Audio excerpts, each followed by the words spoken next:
Naps should ideally occur in the afternoon, when less sleep inertia should be experienced.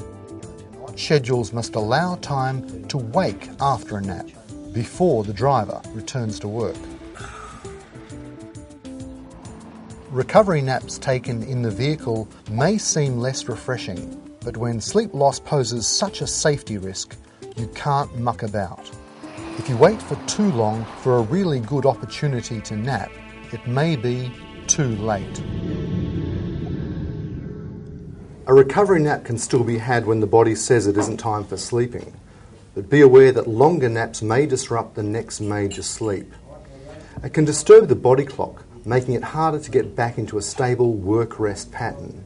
Recovery naps are a last resort. I only laid down because I really had to, but I could not drive another kilometre further. Driving with fatigue means either the driver is not using opportunities for sleep or is not being given the time in the work schedule. A nap before work helps prevent fatigue. A planned nap or an opportunity grabbed on the job helps maintain alertness. When exhausted, a nap helps you recover from fatigue. The best practice is to prevent fatigue from developing rather than curing the exhaustion.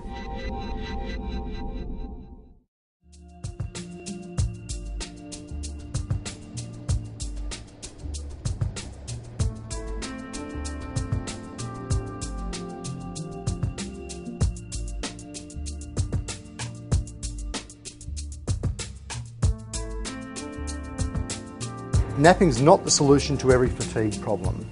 Napping's not going to help your body clock adjust to night shift, and it won't cure serious fatigue brought about by permanent bad scheduling. Napping has a place in managing yourself to be fit to drive, but should not be your first line of defence to chronic fatigue. A safe and efficient transport operation is a mutual responsibility of drivers and companies. Schedules should permit sufficient opportunity to sleep, but drivers have the responsibility to use these opportunities. Good schedules are a first line of defence to chronic fatigue. Napping is a backup strategy when, in the case of extended operations, when things go wrong and drivers need more sleep to stay alert. Plan so there's enough time off duty to still do all the other things. Look at when and how you sleep and sort out any sleep disorders. Disturbed sleep is not as effective as continuous sound sleep, so it pays to get your sleeping conditions right. Napping benefits from the same good conditions for sleep. We've got the air conditioner in the bunk, so it's a dual system. We can close the room off so the curtains come across, so you're in a dark situation. It's got a 3/4 size bed. You can stand up and get dressed and undressed and whatever you got to do. If you're lucky enough to have had a good 8 hours of quality sleep, then you shouldn't need a nap unless you're working extended hours. Opportunities for naps must be provided in the schedule so drivers can maintain their alertness in a safe and productive way. Just as drivers can't come to work expecting to take a nap because they haven't used their time off to get enough sleep, transport managers need to understand they're responsible for providing drivers opportunities to sleep. If we're to move away from napping as a reaction to fatigue to a more planned strategy, then companies, coordinators and drivers must start to share the responsibility.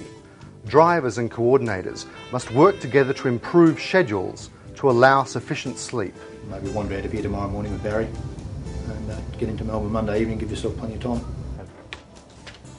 Being a professional driver means having the discipline to manage your sleeping patterns. Drivers carry a lot of responsibility and need to set things up so they get 8 hours every day. Anything you can do to minimise noise, heat or any discomfort will improve your sleep. Different drivers have found tricks that help them relax and sleep, so experiment to find out what works for you.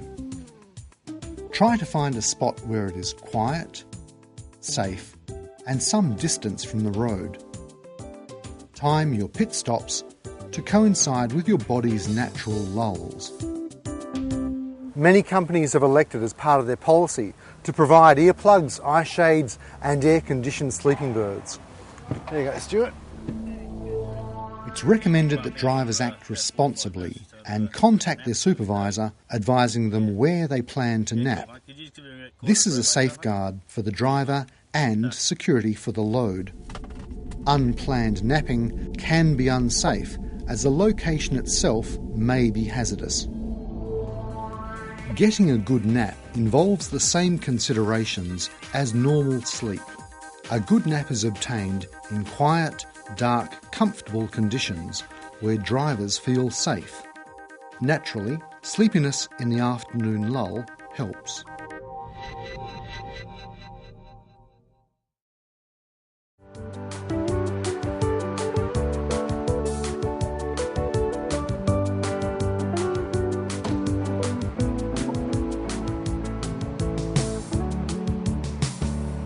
Good evening.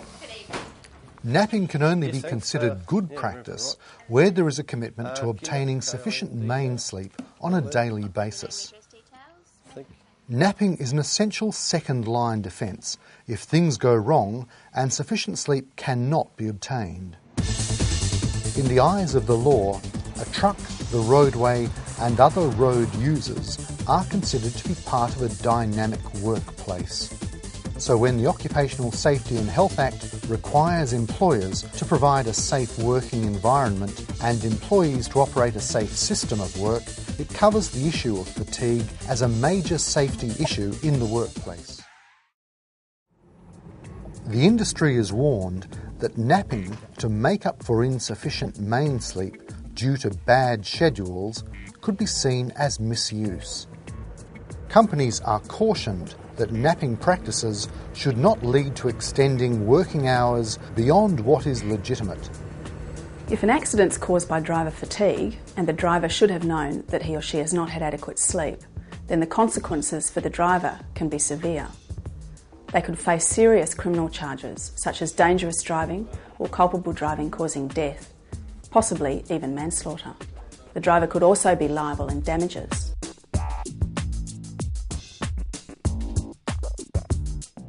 Where the driver's workload is set by a contractor or employer, they too could face legal responsibility unless they have taken steps to ensure that the driver has had adequate sleep. Managers need to be aware that sticking to the legal minimum doesn't provide drivers with enough time to get to sleep and recover from a nap. Coordinators can build sufficient discretion for a nap into schedules. Drivers must use their own discretion in planning a nap up to 45 minutes, as they may need to extend into the 10 hours of non-working time allocated under the Act. The regulations would be easy to comply with if local government laws permitted parking for sufficient time for a nap. It is vital that members of the transport industry act to develop sound policy in relation to these laws. The purpose of this video is to provoke you to think about your company's napping policy. Further guidance can be found in the document A Napping Policy to Prevent Commercial Driver Fatigue. The different demands of livestock, overnight express, or hazardous materials transportation means that it is difficult to cover all